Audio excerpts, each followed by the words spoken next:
Hello Booktube, du coup aujourd'hui on est parti pour un bilan de mi-d'année 2024. Donc en juin c'est passé, on est en juillet, donc je me suis dit on va faire un petit bilan des 6 mois qui viennent de passer et faire une petite comparaison avec donc 2023. Donc j'ai à peu près récupéré vite fait les données 2023. Donc on va voir ça, c'est parti. Donc comme en 2023 je reste sur un challenge de 11 livres pour l'année. En 2023 j'étais à 49%, c'est-à-dire à 49 livres. Cette année je me suis arrêtée à 48, donc je me dis que je suis dans la moyenne, très clairement, au vu de ces 2 ans. J'ai fait un petit graphique que je vous mettrai ici et en gros c'est à peu près la différence de lecture que j'ai eu entre l'année 2023 et 2024 selon les mois. Mais à peu près ça reste la même chose. Il y a des mois où j'ai moins lu, il y a des mois où j'ai plus lu et ça se ressent au niveau du graphique. Et en fait ça reste quand même les mêmes, il n'y en a qu'un qui manque. Donc je me dis que ça va, je reste quand même stable dans mes lectures. On peut voir qu'en janvier ça restait quand même assez monotone. Entre ces 2 ans il y a deux... Il y a 2 lectures en plus à peu près. Février, j'avais plus lu en 2023 qu'en 2024.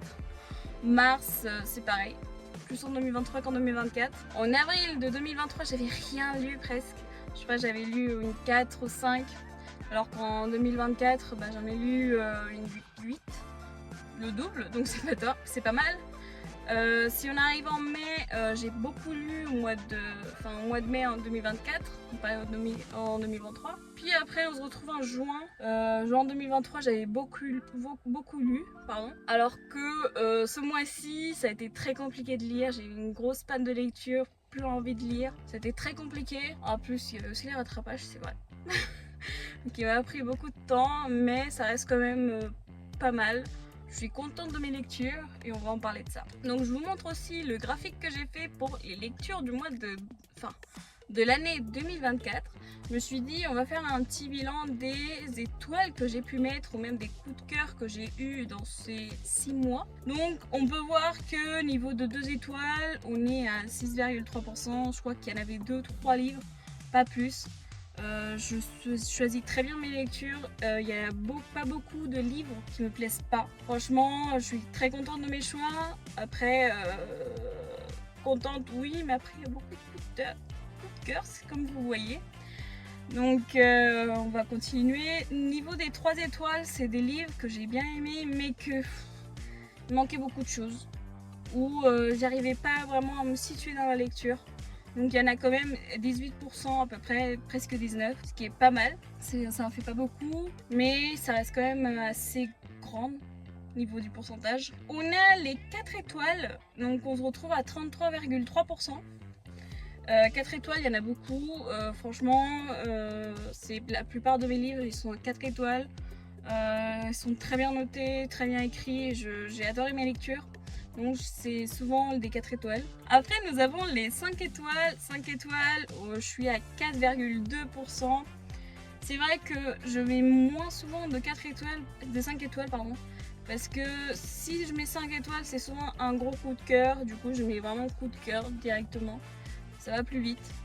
Mais ça reste quand même considérable. Les 5 étoiles, c'est vraiment c'est un livre qui m'a plu. Mais pas non plus pour être un gros coup de cœur comme d'autres, donc ça reste quand même 5 étoiles. Et donc on revient sur les coups de cœur qui sont quand même à 37,5%. Oui c'est beaucoup, je suis d'accord avec vous. Mais après ça reste des lectures que j'ai adorées. C'est vrai que je suis très influencée sur les sorties. C'est des livres que j'ai attendus depuis longtemps pour lire. Et franchement c'est des coups de cœur du coup. C'est vraiment des livres que je souhaitais lire. Et donc ça va vraiment rester des gros coups de cœur. Donc on va parler de ces coups de cœur. Donc j'ai répertorié tous les coups de cœur que j'ai eu pendant ce mi-2024. Donc nous avons un premier Unhappy New Year. Cette histoire que j'ai lue dès le début d'année qui m'a fait pleurer. De joie, de tristesse, de tout. Franchement c'était incroyable. Franchement c'est pas de mots. Donc c'est vraiment mon premier coup de cœur de 2024. Après c'est suivi de Bucket List. Pareil, franchement, l'histoire, elle est entraînante, on le lit très vite. C'est une histoire universitaire donc que j'adore. Donc franchement, c'était gros coup de cœur quoi. Donc on suit avec Les couleurs de ton cœur. Cette histoire, elle a juste été incroyable. Franchement, là en été, je vous la conseille de le lire parce que franchement, c'est vraiment une romance estivale. Ça se passe en Italie, c'est vraiment très douce, très mignonne et je vous la conseille fortement. On continue avec une romance estivale aussi, c'est Wallflower de Anna Grace. Donc la suite de Icebreaker. Coup de cœur, mais coup de cœur. C'est franchement, ils sont tous les deux incroyables. Par la suite, il y a eu de Devilson tome 3. J'ai rien à dire. De Devilson, ça reste vraiment la saga, mais coup de cœur de cette année, enfin de l'année 2023 et 2024, je pense. Hâte de lire le 4e, qui va pas tarder. Il y a eu aussi Drive Me Insane de Alfreda Edwin. Vous connaissez mon amour pour la F1, donc je devais me le lire et j'ai bien sûr adoré, j'ai surkiffé. On continue avec la saga Billionaires de Lauren Asher avec le tome 2, donc de Terms and Conditions, mariage arrangé, tout ça. Donc on adore. À la suite, j'ai lu aussi Archer Voice. J'en avais beaucoup entendu parler sur Bookstab, Booktube et BookTok. Je me suis laissée tenter, je l'ai trouvé en occasion en plus, donc je me suis laissée tenter et j'ai compris l'engouement de cette lecture. J'ai compris pourquoi tout le monde l'aimait.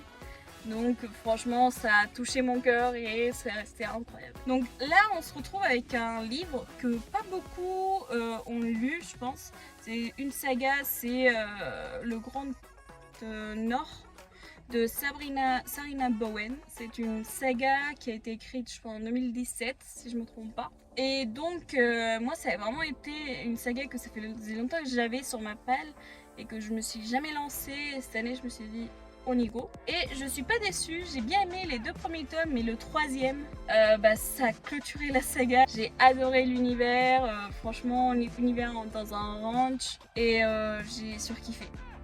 Voilà. Après, on continue avec ma première romance en espagnol. Donc c'est Aquí estás esperando de Megan Maxwell. Je pense que je comprends l'engouement en Espagne avec cette autrice. Elle est très connue dans le monde hispanophone. Et j'ai compris dès les premières pages, j'ai tout de suite accroché et j'espère lire d'autres livres de cette autrice parce qu'ils sont incroyables. Le 3e tome de la saga Seasons est aussi parmi mes coups de cœur de cette année. Donc franchement, tous ceux qui l'ont lu, je pense qu'ils ont adoré ce tome avec le printemps. Donc on a un gros coup de cœur sur notre Camille, qui a un boyfriend book incroyable. Donc franchement, pépite. J'ai écouté, franchement, je vous conseille les livres audio, c'est vraiment des pépites. Et donc c'est pour ça que je mets de American Roommate Experiment en coup de cœur cette année aussi, parce que l'audio, il a été incroyable, je l'ai bouffé, mais à un point. C'est le 2e tome du coup le premier tome c'était de Spanish Love Deception, du coup c'est le 2e tome.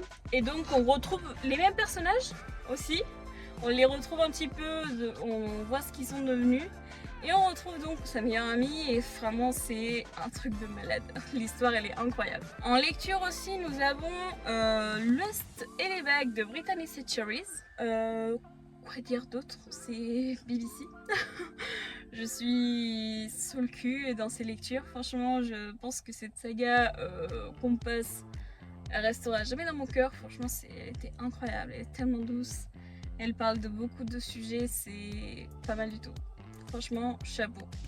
Je vous assure, c'est bientôt fini, mais oui, il y en a beaucoup.